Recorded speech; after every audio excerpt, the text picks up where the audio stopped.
Getting back to where we were here, after your fader, before you go to panning, there is another split, and you'll see that on your on-screen diagram. So there are three options in your monitor mix or your headphone mix. Some discs have even more, some have less. Some just have a simple pre-fade or post-fade.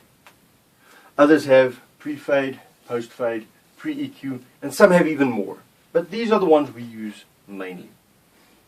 You select which one of these signals you want to receive for that specific channel going to the monitors.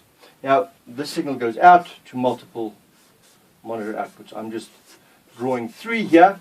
Sometimes you have 7 or 8, sometimes you have 2.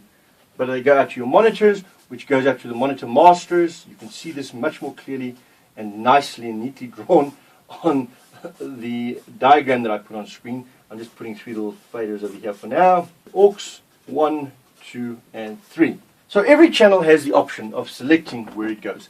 Again, smaller discs don't give you that option on every channel. They have presets. In other words, their first auxiliary on all the channels will be a pre-fade. And the second one will automatically be a post-fade. Going to a next level of mixer, you will possibly have the option of changing the second one to a pre-fade or a post-fade with a simple little button. The more expensive your mixer desk becomes and the more focused it is on professional sound, the more options you will have. We work on a Behringer X32 in our church where I'm involved as the leader of the worship team, and there we have all 3 of these options for every single channel. Many other desks don't necessarily have it for every single channel, but all your digital desks normally have many of these options, and that is why I'm running through these options with you, that you are clear on how they actually work and what they do. So for this channel, I now have the option of selecting which signal goes out through here to each one of my different monitor sends. I can send to auxiliary 1, to auxiliary 2, and 3, whatever. It goes through the master, and the master goes out to, let's say, the monitors on stage. So there's monitor 1, monitor 2, and monitor 3 on stage. You can see this more clearly on the little diagram that I put on the screen. Let's say this monitor is the monitor at the vocals, this monitor is at the piano, and this one is at the drums. So I decide how much of this I want to send to each one of them. Let's say this is the lead vocal channel that's coming in. So at monitor 1, where the singers are, they will want maybe a bit of the lead vocalist, maybe a lot, who knows. The piano may want to hear some of that as well, and the drummer may want to hear some of that as well. Now let's turn it around. Let's say this is the kick drum signal. The drummer will definitely want to hear that. The pianist may want some of it, so we'll give them some level. Probably the vocalists may not need any because they're hearing the drums well enough live on stage. But that is essentially how the signal flows through any one single channel. I hope this is clear enough for you to understand. If you have questions about this specifically, please post them at the bottom of this video.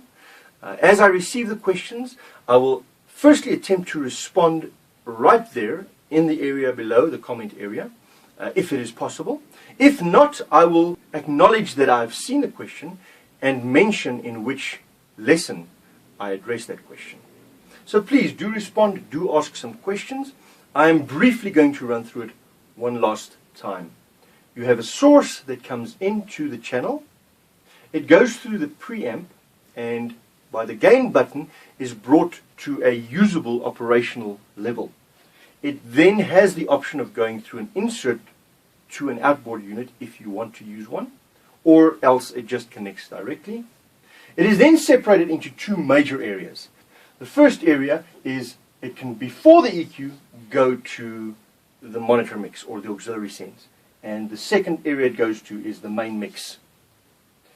Runs through the EQ for the main mix channel. After EQ, it has the option of going and being split pre-fader, before the fader being split away to the monitors or not. Continues to the main mix, and again after the fader it can be split off again post fader to monitor mix. From there it goes to your panning and routing, and from there optionally to your subgroups and or to your master mix. These split off signals have the option of going through various different outputs as strongly as you would like to send them. The more someone wants on one of these monitors of this channel, the more you send. So if it is, for instance, let's use something like the alto vocals. The lady singing alto. This is her signal. The lead vocals, or at least the vocals monitor, will want to hear a lot of that. The pianist might say, I don't need the alto, don't send me any. So you won't even send it through there.